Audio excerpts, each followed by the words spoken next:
Welcome to the Sports Hangover. I'm Michael Benatar, joined alongside J-Dog. Mike, it's good to see you. It is officially football season, Labor Day weekend, fantasy football drafts, and you're already losing money on gambling, so it's official. We, mutual friend and I had a lunch over beers, and we placed some bets. We went over all our rules, and I wanted to get into some of our manifesto rules of gambling, some stat lines that we like. A lot of stuff it doesn't always hit, but there's a good stat. I like all these stats because they help you. Like, I'll throw out one right now that I heard recently. Mahomes, 22-4 in September. Straight up. 22-4 in September. Great stat. So you're betting the Chiefs in September. I might be betting the Chiefs maybe to make some money, but I'm not going to be betting them maybe against the spread. So different gambling. We're also going into the Circa Millions contest. We hope to win $1 million this year.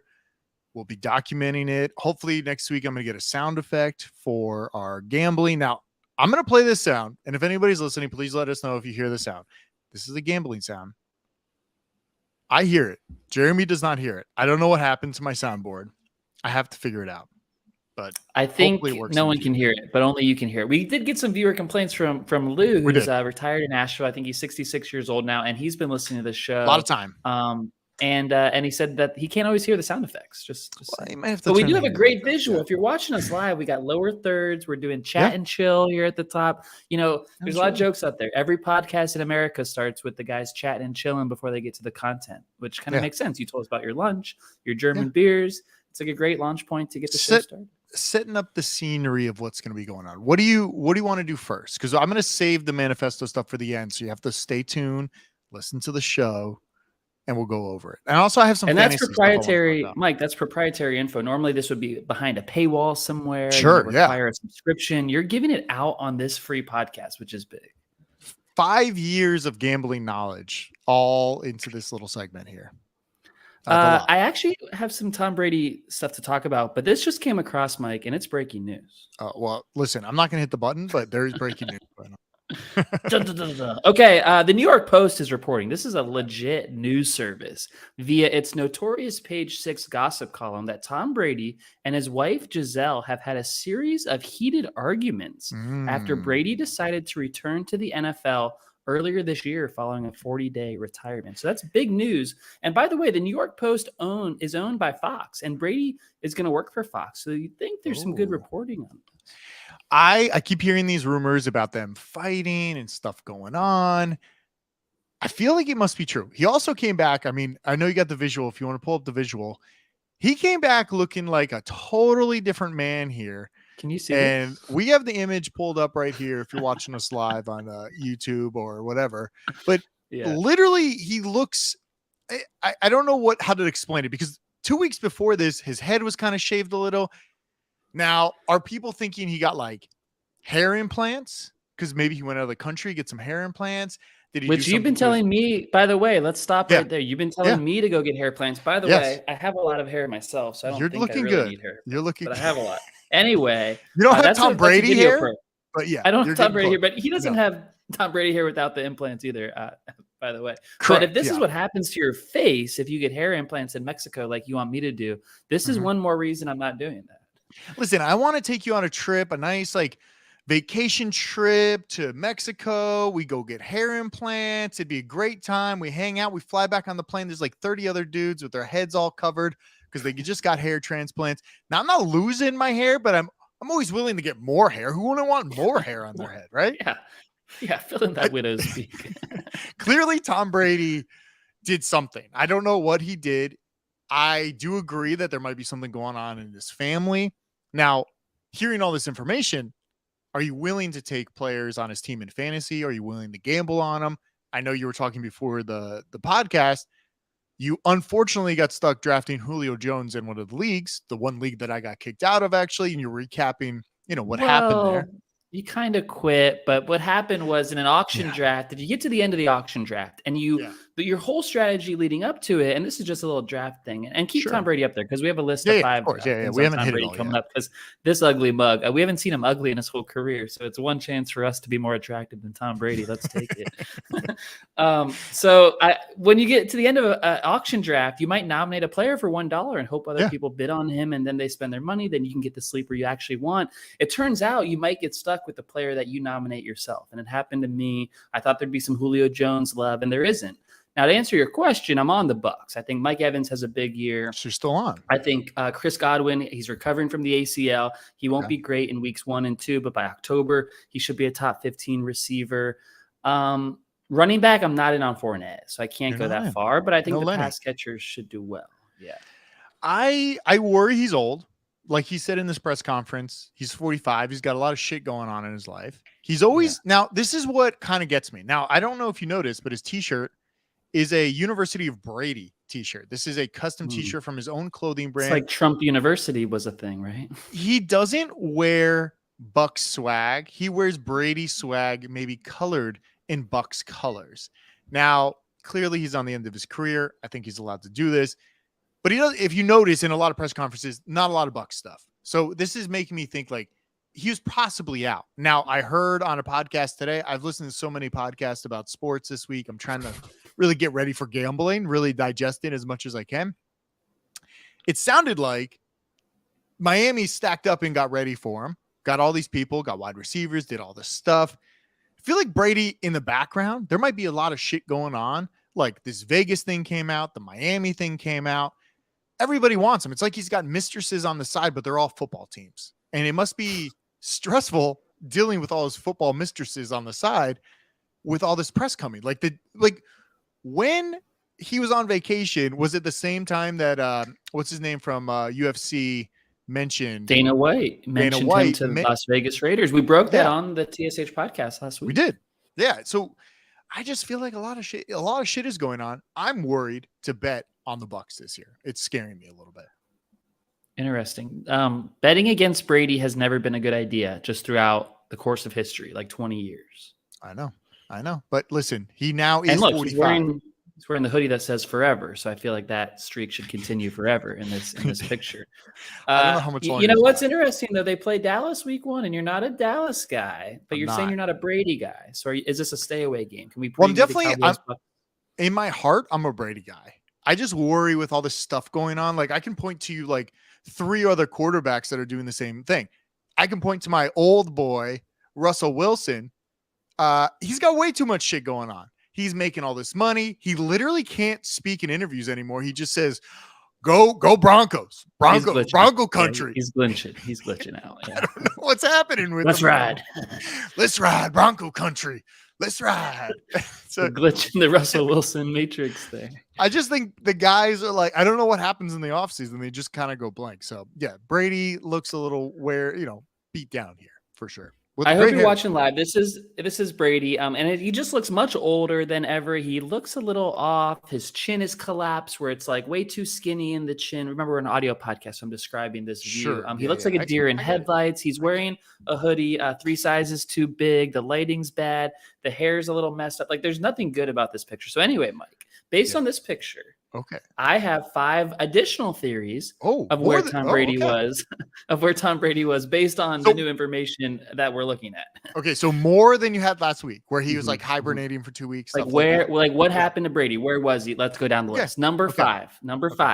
Simple one. He had Botox. Because it kind of looks like he had some Botox on his chin. Very chiseled. Yeah, I know a few people that. Yeah, I know what Botox looks like. You definitely don't. You don't. Your forehead isn't moving too much. I could see that. That doesn't have a line. There's not one line on there. That's believable, but why go away for 2 weeks unless he's like really trying to be secretive about it? Doesn't seem that big of a deal. Like Botox to me, whatever. Doesn't matter. Shouldn't miss time for it. I don't miss time when I get my Botox. Number 4, Mike. And this one indicates the time missed. Plastic surgery gone wrong. He may have had bad plastic surgery on the chin. He's getting ready for TV, remember, and TV's making a lot of money. He's going to be on TV much more. He's very vain. He's playing at 45 years old. He wants to keep looking good. He wanted some plastic surgery on the chin, but it didn't work. I would say he would still be like bruised and beat up from that. I think it takes a while to recover. 2 weeks doesn't seem long enough. Now, maybe if there's something underneath, like maybe he got like pec implants and stuff to try to look a little more jacked. Maybe we don't see them. Maybe he couldn't throw. Maybe that's why, like a little pec implant, something we can't see because it can't be on his face. He looks like that, fine. He just looks like he's He lost a doesn't little know. weight. No, his chin looks way too skinny. It's like it's coming in on him. His chin is moving He's a inward. chiseled man. He's a chiseled, jacked man. No, that doesn't look good. Okay, number three, Mike. This one is very possible. The mask from The Masked Singer affected this. It was like a vertical mask. Maybe when he pulled it off, it just didn't come off right. We know The Masked Singer rumor mill. All right. Yeah. Well, I don't know when that's going to air. Hopefully it airs on Fox like mid-season. I could see him maybe losing a lot of weight in that, like sweating a lot, almost like a sauna. You're in it, dancing all the time, doing all that stuff. I could see him losing a little bit of water weight in there. Maybe that's why he looks a little maybe he lost some fragile. water weight. That could be it. Okay. He looks fragile. That's one. All right. It looks like you just push him over right here, doesn't it? You just like tap him and he'd fall over. I mean, he's a 45-year-old guy. I went on a very long run yesterday, and I woke up this morning. I'm like, I don't know if I can walk. That's how bad I felt. And I'm 35. Yeah, so I can only imagine. like Russell Wilson's age. Yeah, good for Russ. All right, we still got more on the list. Number 2, the TB12 method has had its first major glitch. Like if you start looking like this on the TB12 method, you got to roll it back a little bit. And this was maybe a new update to TB12. Okay. He's the first one to do it, and now we got to roll this back because it's making people's faces look bad. Well, yeah, it could be a diet plan that TB trying to test out. Maybe went a little wrong. Maybe a diarrhea. You know, what if he just like secretly had COVID, didn't want to tell anybody, and just kind of went away for 2 weeks? Like, I'm gonna go. I got COVID because he's probably unvaxxed like the rest of the quarterbacks we talk about. Did you listen to the Joe Rogan interview with Aaron Rodgers? No, I actually have a segment on that coming up on the show. Though. You need to listen to that podcast. Do you want to talk? I can save my thoughts for if you want to. Let's save it for just a moment. Let's get through the Tom Brady list. But good tease on Aaron Rodgers. Speaking of odd quarterbacks, the number one reason for 2 weeks in a row that Tom Brady was gone. This is a new one, Mike. He's actually, and you make me think about this stuff because we have a great conspiracy theories thread. You've been sending some great TikToks lately. That you don't respond, by the way. I sometimes don't know if you're actually reading them. At least mutual friend is not kind enough to be like bullshit or I believe it. You're just kind of silent in the background. I want some action from you. Okay. I like them, and I also sent the Tom Brady face into the conspiracies because that's the kind of conspiracies that I like. That was the real conspiracy. This one's going to relate it all back. I think you're going to like this, Mike, because you've been educating me on aliens living among us, and we now know, based on your TikTok feed, that there are aliens living on Earth. They drop them down, and they just spy on us. They seem like normal people, but they aren't. And what we're looking at right here is not a real person. 1, because he's such a great quarterback. 2, because he can play so long in his career. And 3, because he looks awful here all of a sudden. And now the new working theory, number 1 theory, he's actually not real. Tom Brady's an alien put on this earth to do incredible things. Is it weird? I don't think he looks that bad. I just think he doesn't look the same from 2 weeks ago. Like this is a terrible look. My hair would not grow that fast in 2 weeks. No hair on my body would grow that fast. He has voluptuous hair. His hair is like tons of volume. He looks refreshed, but I don't think he looks that bad. But hey, I like the alien idea. There's also a lot of theories like where people are like swapping a little bit, where like you take it away and like somebody replaced you and you're not really you anymore. Kind of like those theories. There's a lot of theories like that. I can Mike, who are you? Who are you now? No. I mean like celebrity theories. Like there's I didn't Paul McCartney for sure. Well, there's also some people that like God, I got to send it to you guys. It was a video of this astronaut that disappeared, like the Houston, whatever one of those rockets that exploded, and that the teacher, whoever was in it, like the selected teacher to go up on this space flight, disappeared. And then years later, there was like another person named, very similar name to that person that disappeared. It looks identical to that person.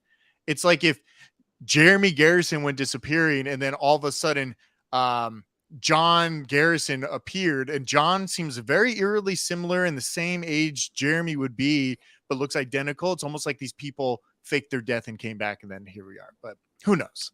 I love it. And we can apply that to next week's top 5 list on Tom Brady. You know, the doppelgangers is a new thing. The New York Times did the story in the past week of everyone has a doppelganger, and you actually share a lot of the DNA with them. And they matched a lot of these up, and that's weird. And they looked identical. And there's people that are identical to us. This might be the number 2 Tom Brady. This might be the doppelganger. He might still be in the Bahamas. Yeah. What if he sent his clone, his second version to training camp because Giselle said, you don't show up till week 1, honey? Well, listen, I don't know if you finished The Resort, but it seems like people can just not age for 15 years. I don't know if I'm spoiling the end of the show. You're But spoiling, and we'll stop because we have 2 okay. episodes to watch. I had Hulu for a month, Mike. I had Hulu for a month. Yeah. Expired August 31st, and I had to finish Only Murders in the Building season 2 Great by August show. 31st. So I did. Great. It was Great great. show, right? And speaking of people disappearing and coming back, that's a central theme of season 2 of Only Murders in the Building. Yes, great show. All right, let me do some manifesto We can things. remove the alien from the imagery. Okay, now. we'll remove him. I'm going to do some manifesto things. Now, I have a lot of stuff here, so I might not give it Before all the out. manifesto, should we talk about Aaron Rodgers? You just had that great tease about him. All right, yeah, let's talk Aaron Rodgers, then I'll get into it. Okay. Give me Mine Aaron was guess Rodgers. that tweet, but you already know who it is about. Let me read some of the quotes, and then you give me your thought, because I do have some quotes here. So I was going to ask you which quarterback went on Joe Rogan's show and said these things. So I'll set these up for you. So Joe Rogan said, have you had any brain injuries from football? Very common question that you would ask a quarterback. And Aaron Rodgers said, quote, I don't believe in them. And that was interesting. And Joe Rogan, of course, loved it. He said respect, which, okay, buddy, not respect. But I'm sure the effects on the brain are at least kind of real with their connection to football. So what do you think goes on in there if there's no brain? What controls us? Aaron Rodgers said, I don't believe in brain injuries or brain at all. And he goes, I've explored the readings of an altruistic philosopher / filmmaker named P.I. Czar. I don't know this person. I don't know if you do, Mike. And he theorized, we are controlled by an animal. In this case, a rat that lives in our heads, directing our every move, leading us in conversation, and showing us how to make a perfectly layered steamed vegetable dish. I don't think I got that far in the podcast. I would say sometimes when you're on a podcast and you're talking to somebody and you don't believe in what they're saying, I think it's really hard to be like, that's bullshit. Tell me why you don't believe it, because he also had Mark Zuckerberg on, and like they were talking about just like everything, like VR, this, and it's like Mark Zuckerberg is a fucking weird person, and it's hard to argue when they have like this, like, oh well, this is what I think it is. Aaron Rodgers came on there. He seems very chill. Obviously, he did like ayahuasca or something over the summer. He really found himself. He talked about his immunization of getting immunized or whatever he did over the thing, like taking low doses. Immunized, yeah. Misleading immunized. The media. He was taking low doses of COVID-19, and Joe was like, where'd you get it? It's like, I don't know, just this doctor. I think people go through periods of their life where they're kind of lost. And this, like, Aaron Rodgers, like, almost got married twice the last 2 years, feel like he's going through something. Like Jeremy, whenever you are dating somebody and maybe you break up at some point, you might go through an ayahuasca phase where you just kind of like tripping balls, doing some crazy shit. And then you're kind of like, all right, I'm back. I'm normal again. I think Aaron Rodgers went through some shit, and I think he's trying to figure it out. He sounds a little cuckoo, but I kind of like him, but I also kind of don't. Like the vibe on the show was weird. He's very kind of like, yeah, I just did some of this and this and that. I don't know. Very, very weird interview for sure. I like your take, because normally you're anti Aaron Rodgers and I'm pro Aaron Rodgers. I'm the one who had him in the Hall of Fame at a very young age. And that might not happen because he only has the one Super Bowl win. We're trying to get him number 2 here, get him in the Hall. Yes. Normally you're not supportive of him. I'm taking a step back since his vaccination issues last year and the Joe Rogan interview and everything. But I think it's a little too much to say that Aaron Rodgers is more than just a quarterback. And what you're saying is he's a real human. He has real problems. He has real relationships. And what we're saying as people who bet on the NFL and play fantasy football is we don't want you to be human. And the same thing for Tom Brady. We don't want you to be human. We just want you to go out there and play football and put up stats and make football money. And it's really hard. I think you're breaking a wall here by saying that these people are real. Yeah. And it's kind of like what Calvin Ridley was going through at one point last year. This was before he was suspended for football. And he was suspended for maybe it was alcohol addiction or maybe. Oh, last year. He was, this year he's for gambling. This year he's suspended. But remember, he was out last year too. And he was like saying he had a lot of issues and he's trying to figure it out. I remember talking to our mutual friend who's a lawyer, our lawyer friend about it. And he goes, yeah, just smoke cigs and drink alcohol every night like the rest of us and get through it. And it makes me think it's kind of true in a way. Like, when are you so affected by life that you need to stop your job and stop performing well at your job? And I'm throwing a lot of things out here. I'm not sure I'm making sense completely, but it's just like we expect football players to be robots and get on the field and produce. And you're kind of opening our eyes to the other side of the human side of it. Well, I think it kind of hits you all at once. Like, you don't know. It's just like all of a sudden you're like, why am I here? Like you end up in a place and you're like, what the fuck happened? Why, how did I get here? And I think then it's like trying to uncover it, then figure it out and then be like, okay, I got to reset. I think it's hard. Like I'm thinking about it like, okay, you work, 5 days a week, 8 hours a day. It's a grind. Now imagine being a football player. Now imagine you going to work and getting like thrown around, beat up, injuries every day. And it's like, you got to do the same fucking thing the next day. And then you got to perform on Sunday. I think it is tough. And listen, I'm not a fan of Aaron Rodgers on football because I don't think he's a super, super elite. Obviously, he's good, but I think the person, he's kind of weird and it's a little interesting. I don't know where he's going with it. I know he's on like the Pat McAfee show all the time. I just don't know I don't know what vibe he's given off. It's like cocky, but also like he wants to be your friend. And he was talking a lot about how when he had COVID, he saw the split. Like, you lied to us. You lied to your team. He's like, no, my team knew that I didn't get the COVID shot. He was allergic to something in the COVID shot. I didn't really believe that, but I went along with it. It seemed kind of weird. It's like, we now know like all this COVID stuff. Like we were on a different planet 2 years ago. Like I could only imagine what our show sounded like 2 years ago to like today. Like I didn't want to fly to meet you guys because I was like, I can't get on a fucking plane during a pandemic. Now I'm like, I don't care. Doesn't even matter. And it's so weird how time changes everything. We've learned so much in a short amount of time in a few years about society, about ourselves, about the health crisis that is certain to face our country again because there's no competent group helping things out. There's a lot of issues that we've discovered. But you're right. I just think there's this weird double standard where football players are expected to go out between the lines and perform no matter what's going on in your life. But the same reason is that the warehouse worker is required to go to work no matter what mental problems he's having in life. And his job is probably not giving him the mental tools to deal with it either. And football players have a lot more resources and a lot more money to deal with their problems. So I don't really want to hear like he's going through shit. And that's why it's okay to act like an ass, right? I want him to play football, win championships, and shut the fuck up. Okay. All right. Well, we'll see if he does it this year. Yeah. All right. You want to do? Let's talk about the Packers for a second while we're on the subject. Okay. Yeah. If there's anything for him to be upset about, it's that his best receiver's name is like Christian Watson. Like that's what he should be upset about right now. He's got Aaron Jones and AJ Dillon. What is the Packers offense from a betting perspective? You're entering the season here. Are you thinking the Packers are the same old Packers without Devontae Adams, or are you thinking they take a real step back? We didn't do a lot of future bets. I don't like locking up the money, right? You want to bet weekly, bet the vibes. I think we're betting against Green Bay the first week, taking possibly Minnesota. Minnesota's getting +1.5. This is part of the manifesto. We like taking division home dogs. And there's a great stat for division home dogs. All right, let's get into the manifesto. Let's get into it. Okay, so I got a lot. There's so much. We've compiled this over the last 5 years. This is week one. This is all based off division. Like you're coming in the week one. Here's a good stat. Division dogs are 17-4 against the spread since 2000. Division dogs, week one. This is week one only, right? Week one only. This goes for week one. We have other dogs are covering 17 out of the last 21 times in week one. So this is telling you that the home favorites are juiced too much, and you should be looking at home underdogs, divisional dogs specifically. Now we even love division home dogs even better. Not too many division home dogs out there, but we like division dogs. It seems like a tight matchup, like Patriots and Miami, they always play. It's always like a tight game, even if Miami's shitty. Like for some weird reason, it's just tight like that. So it's a good Is stat. that Vikings-Packers game in Minnesota week one? Is that why you're leaning all the way over? Yeah, it's the division home dog. So hopefully it's going to be a good one. I have a ton of like rookies last year.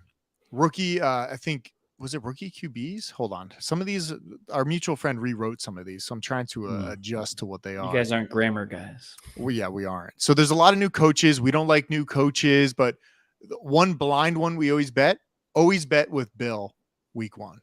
Take Bill Belichick week one. Bet with I don't like that this year. You don't like him this year? Well, not week one. He's traveling to Miami, and the Patriots never play well in Miami, but they are doing something a little different. I don't know if your betting insight told you this, that they are practicing at Palm Beach Atlantic University from Tuesday to Saturday next week, leading up to the Sunday game.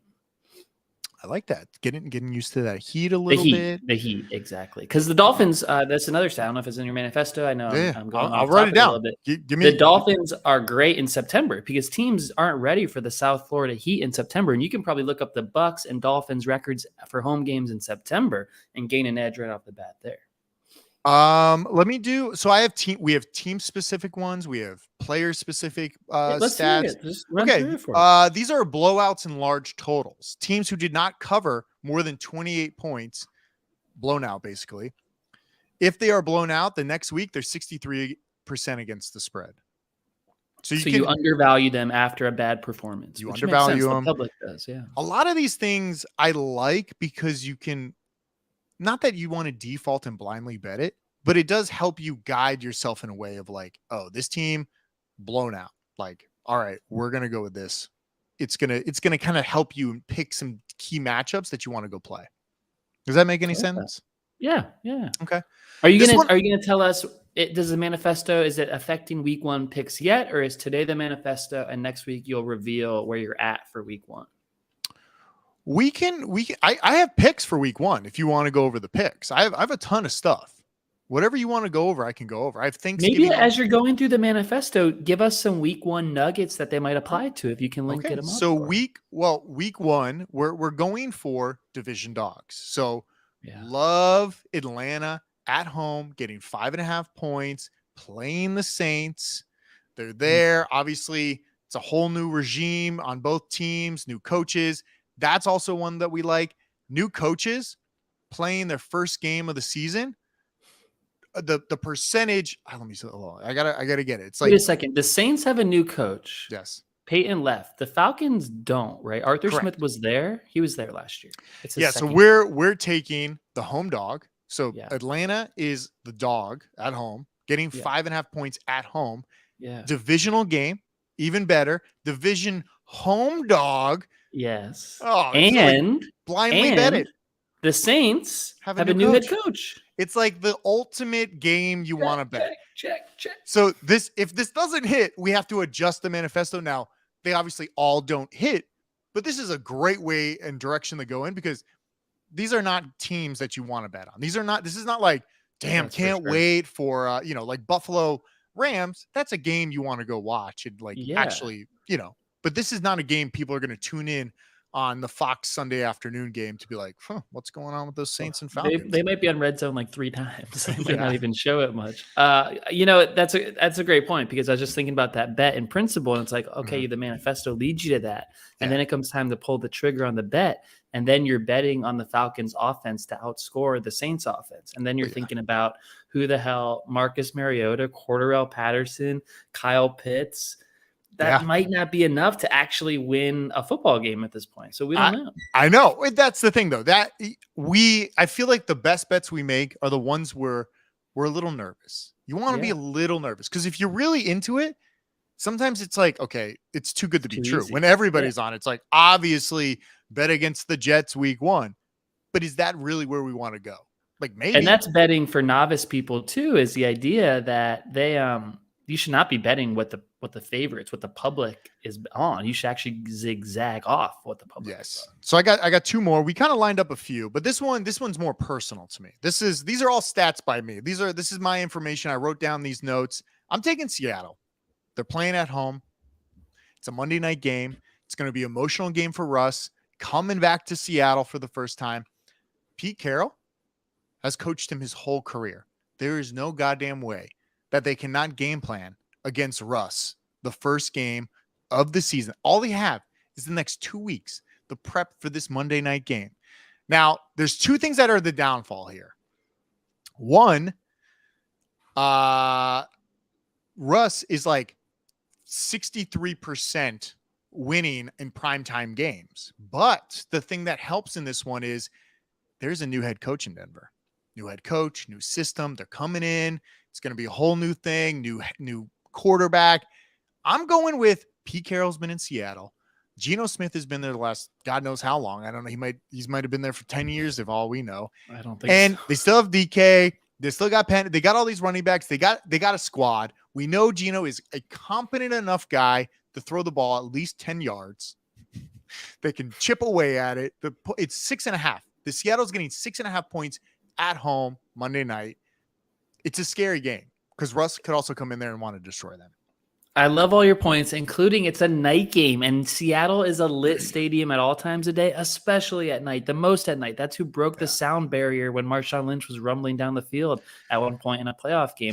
I love that. I just want to mention there's 2 of those games in week 1. Baker Mayfield is taking on the Browns in week 1. So there are 2 of these scenarios. We're not betting on that game though. We're not It might be in Carolina. So I think Russ might even be better than the stat I just said. Straight up, Russ is 25-5 in prime time, and against the spread, he's 23-6-2 against the spread. So he's really pretty damn good in prime time. But most of those are in Seattle. At least half would be in Seattle with the best home field in football too. Yes. And then the last one we can touch on here, we are taking the Raiders on the road in LA. Now here are a few things. Division dog, not a home division dog, but a division dog traveling. Raiders are getting 3.5 points on the road. And what do we know about LA? Chargers have no home field advantage. There are going to be more Raiders fans out in this stadium than there will be Chargers fans. I don't even think Chargers fans will show up for this game. First game, afternoon game. No one's showing up except Raiders fans.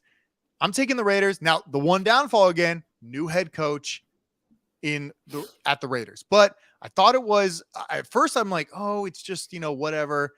It's one of the guys that were already there. But then I realized it was Josh McDaniels that came in.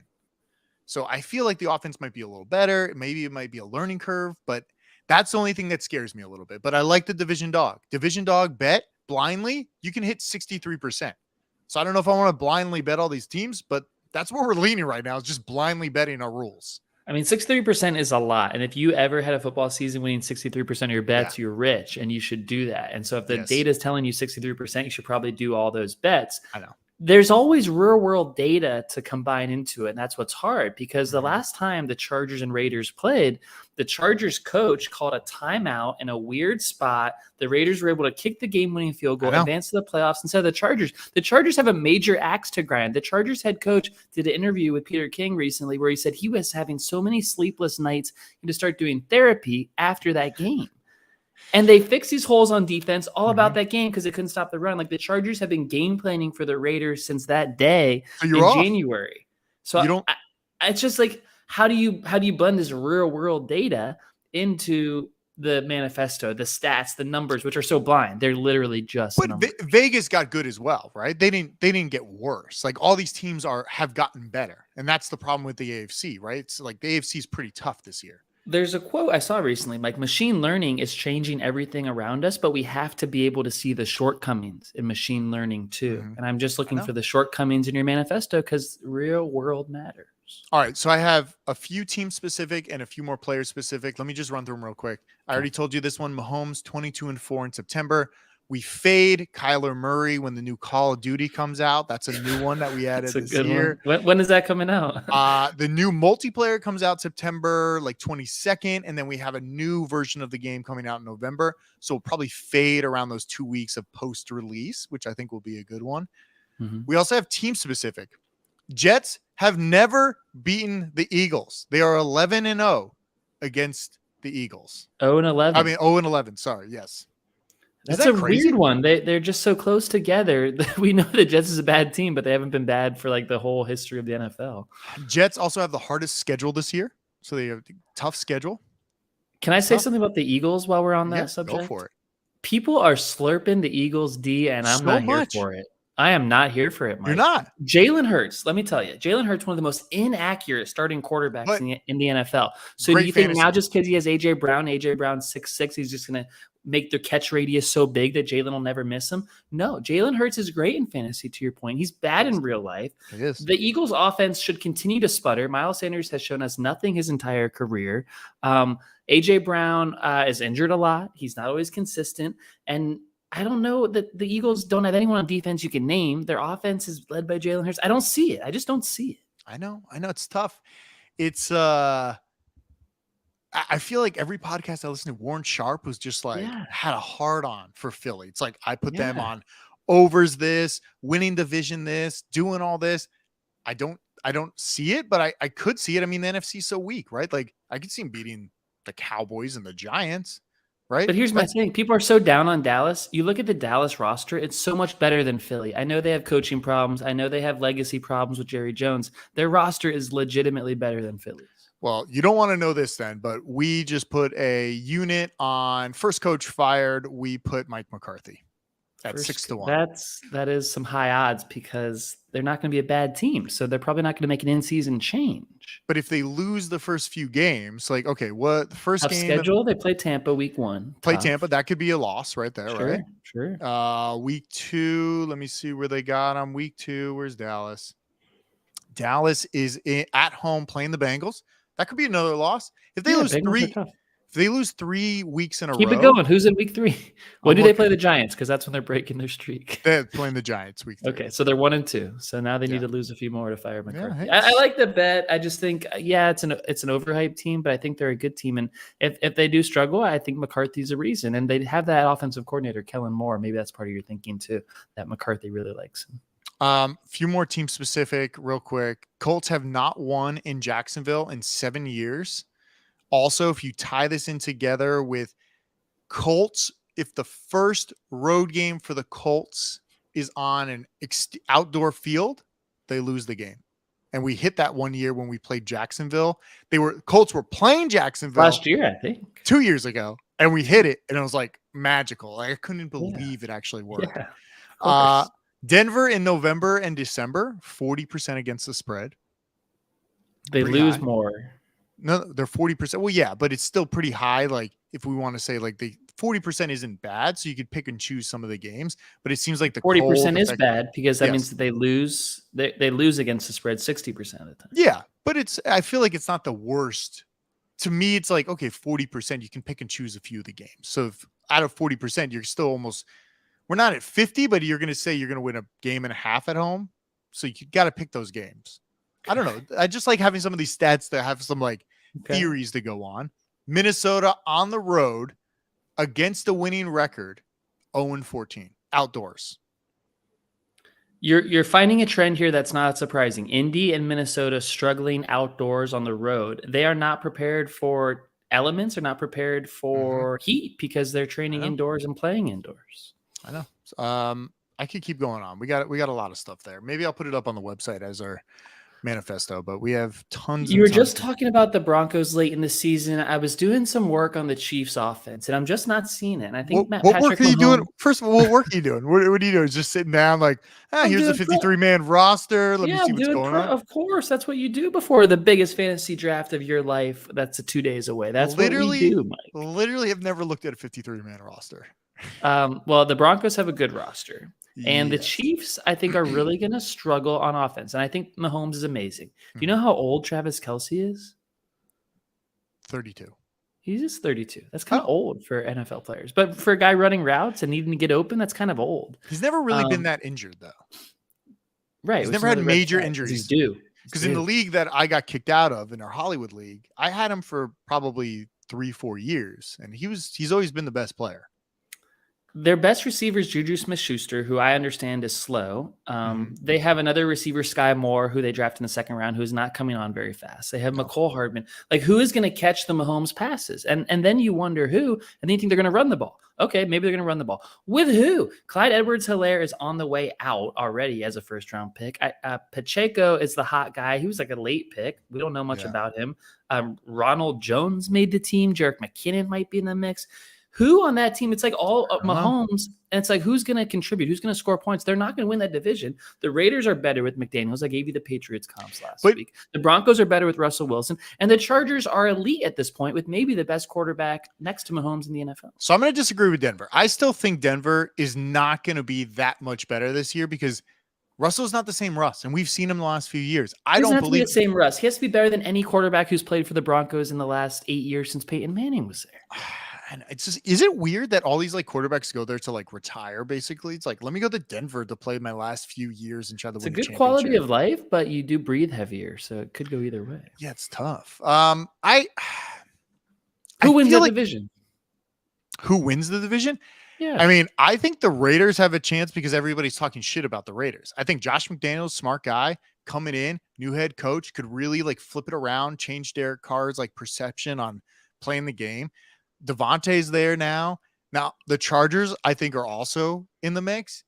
But yeah, KC doesn't seem like it, but it's also Patrick Mahomes. Like, if you have an elite quarterback, you can all of a sudden make really shitty guys semi good, right? Like, you could go in and be like, oh, Gronk, you're on your last leg. Let me throw you some balls. And all of a sudden, you're like a top 10 tight end. So I feel like quarterbacks are what you need more of than like ultra elite players, and then scheme around these players, right? Like Trey Lance, we could say, I was listening to Mike Lombardi, and he's like, oh, he should have been a free safety. He shouldn't have been like, that's what people around the league are saying. Like, Trey Lance should have been a free safety because he's so athletic. He's not a quarterback. And then they just signed Garoppolo, which doesn't even make sense. They like banned Garoppolo from training, and then like today he just walks in like, "Hey guys, I'm back."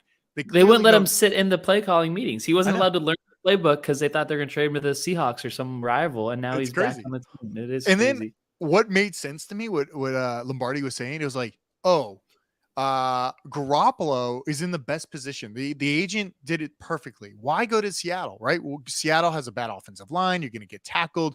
Your value will go down. You're not going to be able to re-sign at a higher thing. Be a backup, get guaranteed money, and then people are just waiting for you next year. And then you have a higher negotiation power the following year. Because Trey Lance, you're betting that he's going to be bad. And I have a high feeling, like a pretty large feeling that he's going to be pretty bad this year. I'm sorry, but that reminds me of Bill Polian saying Lamar Jackson should not be a quarterback. And that's what Bill Polian said when Lamar Jackson was drafted. And there's this racial issue of old white men criticizing quarterbacks that don't look like them. And Trey Lance doesn't look like Mike Lombardi. But it wasn't Lombardi. It was people telling Lombardi in the league that like he should have been. He's so athletic. It's like 3 degrees of racism. Like, I'm not saying it. People are telling me this. I don't think it was race. I think it was just like he has such ability that he shouldn't be a quarterback. Like it was like a compliment. Yeah, like you're so talented. You actually can't throw the ball very well, but your skill level in like speed and agility is so high that it doesn't look like you should be there. Now, obviously, Lamar had all that plus a good arm. And if you don't have a good arm, like we haven't seen it from Trey Lance yet. We haven't seen the good arm. Now, Trey Lance is probably a bump up in skill level if he can make those skill level plays because he's obviously athletic. Garoppolo is just like a stick that could actually barely throw either, and he can't even run. So it's kind of tough. I don't know what to make of that situation either. One thing I do know is Kyle Shanahan, I believe, should be trusted more than not trusted. I trust him in this situation, and he's the one who drafted Lance over Mac Jones. Remember, we all thought it was going to be Mac Jones at that one draft at number 3 overall, and it was Lance instead. It surprised us. Now you kind of look at Mac Jones, he's solid, but I kind of see it where he's not ever going to be like elite. He's just going to be kind of average because his body's average and his what he can do is average. And Lance might be electric, and maybe he won't be, and maybe they'll be picking soon. The Dolphins actually own the 49ers first round pick this year. So if the 49ers want to go 3-13 and have a terrible blow up season, Mike, I'm down. All right. Well, we'll see. Next week, we're gonna finalize the picks. I'm getting all my information for the Circa Millions contest on Monday, and we will be submitting every Saturday morning. So hopefully by Friday night, we have our finalized picks in. It's gonna be big. So we're really gonna track it this year. I'm gonna put a tracker on the website. I'll link to it every week. People can check it out. There's gonna be a good segment. Is sun coming in there? It's hot out. No, like some clouds came over, and I haven't seen clouds since May, so I don't know what's going on out here in LA. But there's some cloud cover. Clouds. My lighting changed. Yeah, it is heat. It's hot. Mike. Aaron calls these earthquake clouds. When the sky changes, she's like, "Oh, these are earthquake clouds." I don't believe it. There's never actually been an earthquake when these clouds have happened, but it is like a weird overcast right now. But it's still hot as balls out. Yeah, it's like a heat dome. I want to know more about earthquake clouds. Can you send that on the conspiracy theories? I'll send that. Yeah. Check out the before we go. We might not do a show before the opening night game here in LA. We might record on next Friday, and there's a game on Thursday, is what I'm saying. So we got Rams Bills. Let's give just a little preview. Maybe not from a betting perspective. You're probably not betting this one because, like you said, it's a game to watch and not bet on.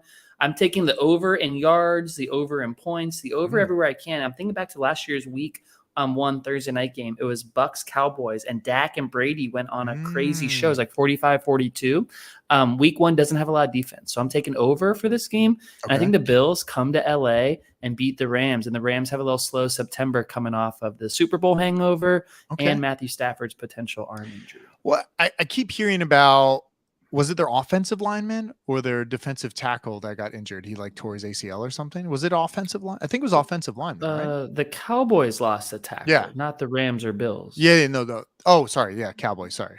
Totally different team. I'm all over. I was reading Cowboys in front of me when I was talking about this. Yes. I have no betting perspective on this. I'm excited for the season. I'm ready for it to start. You know how you kind of, I tell you every year, I almost forget that I like it and it's back. I'm actually, this year I feel so relieved because I didn't have to do our Hollywood draft. I feel like there's a lot of prep that goes into that draft and it's very long. It's like a drain on your body. So I'm ready this year. I'm fully in on You're gambling. not prepping for, now we have a draft on Sunday in less than 48 hours, a snake draft. You're not prepping for that one. Snake drafts to me, I can just do like kind of in the dark. I have a list in front of me. I have people that I like, that I want on my team. You know what? It gave me a perspective that I haven't had in a while. For years, we've been auction drafting. And for years, I've been just kind of like going after players that I kind of want, but never put them into the round tiers. And then when you start putting them to the round 1, 2, 3, 4, it just makes sense. It kind of makes more sense. Like, okay, like, look, this is value in this round. I'm going to go for it. But maybe if there's a guy in the 3rd round that I need to reach for in the 2nd round, I can do that because that's what I need from my team. Auction draft sometimes it skews the rounds and also skews like how your team develops. You might have more, say, 5th round guys than 1st, 2nd, 3rd. You might skip 2nd and 3rd because you went 5th round heavy. So it's kind of, I think I'm much more prepared. I have 2 sources. I have live draft assist. What are sources? I have 2 live draft assists that will help me and they'll give me recommendations. And then how is it live? You'll just input like player A versus player B. Will they know everyone who's been selected? Yeah. I'll put in every player that's been selected. And then as it goes, it will start recommending based off experts' analysis. Who should I stack up against that? Probably not as good. Well, here's the thing. I actually beg to differ. I'm a great snake drafter. And when you're in a snake draft, I know we're just going long here, but when you're in a snake draft, thanks for listening to the Sports Hangover podcast. When you go into a snake draft, you have to know about every player on the draft board, Mike. Sure. Because that's if someone's falling, you need to know if you're going to take them or not. When you're in an auction draft, it's more likely that you just have buckets of players. Mm-hmm. You need a wide receiver 1, and you might take one of these 3 guys. And you might need a backup running back. You might take one of these 5 guys. In the snake draft, you need to be accountable because if Najee Harris has fallen to you in the 2nd round, you need to know if you're going to take him there or stick to your guns with Dalvin Cook or whoever you're planning. Yes, that's obvious, but most of those, I would say most people are following all of the same things. So I'm trying to diversify, and I have alternative inputs from 2 different places that will give me 2 different options. And that's what I did for our sleeper draft. It was 2 very different options. So I kind of weighed my options on both sides. Like, oh, you're recommending this guy and you're recommending this guy. They're both available, but then this other guy. So you kind of like pick and choose, but you can see because everybody mostly follows the same company. Well, everyone is not me. I am extremely intrigued to see what your system spits out for your drafts. You pick right in front of me. You pick 7th overall. I pick 8th. Unless there's a trade of picks. Do you want I still don't understand how the trades work. Like, I'll trade you a pick, but I was trying I don't want to trade you, but I thought you were maybe moving up to number 1. I was trying to, but he was trying to rob me. He's like, I want to take your 3rd round and you can take my 9th. I'm like, I don't want that for your first. I would just straight up trade draft picks. Like, you pick 7th, I pick 1st, and we'll go from there. Well, but trade all of your picks, like every round, just swap. Well, yeah, I was just saying, could we do a trade, like a swap? Like you take my, whatever position you want up to the 5th round, you can pick and choose which round you want to go in and say, I want the 7th in this one. I want the 1st in this one. Yeah. Wouldn't do it. So. Well, you can speak freely because I pick after you. Who are you targeting? Number 7. I still haven't put in all the guys that have been drafted. So I have to do that draft day. I'm going to get there early, set up my, my little station. I'm going to have my iPad and my computer so I can just make sure things are okay. Hopefully this Wi-Fi works. I need Wi-Fi. It's not great Wi-Fi, but we'll make it work. Listen, this is the first year of drafting I've never used paper, and this is big, but I did it for our Hollywood draft. I didn't have any paper. Normally, I'm a cross-out guy, and honestly, Mike, you've been to my place. I have sticky notes everywhere. I like to write things down and be very visual with paper, and I'm doing drafts without paper this year. What did you use? What did you use for your draft? Just a PDF, crossing folks out on my Mac. It's all on the Mac this year, Okay. and I'm going to do it again people right out in front on of a you. virtual PDF. Okay. I can't let you see my notes. I can't allow it. We're going to have to be very secretive in that room then. I'm going to have to like close my laptop every time I go jump in the pool. Yeah, every time. Listen, I don't like that neither of our drafts, Hollywood or the one we're doing this Sunday. I'm just saying things like Hollywood, like people know what it is. Yeah. I don't like that either one is not run on a real application. They're both done in Google Sheets. And like Excel, you don't know who's available or whatever it is. You don't know who's available or what. And it's like so childish. And in 2022, fantasy drafts are so sophisticated, yet our two leagues are stuck in 19. Don't worry, Jeremy.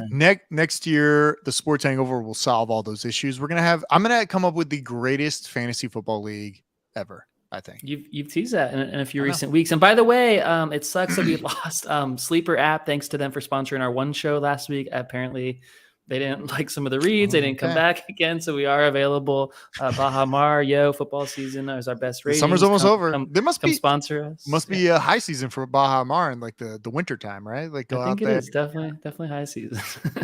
Check out the sportshangover.com. There is now a Sportstradamus t-shirt. We have never made a Sportstradamus t-shirt. It's now on the website. Go to sportshangover.com. Wow. We got Sportstradamus. I also made some like random LA t-shirts out there. I'm going to make some like team branded ones in the next few weeks. We're really pushing the new swag this season. The merch. I know you've been shipping a lot of orders to North Carolina. So thanks to all those listeners that are buying all those shirts. I gotta find mine for the draft this weekend. All right, cool. Check out sportshangover.com and we will be back next week.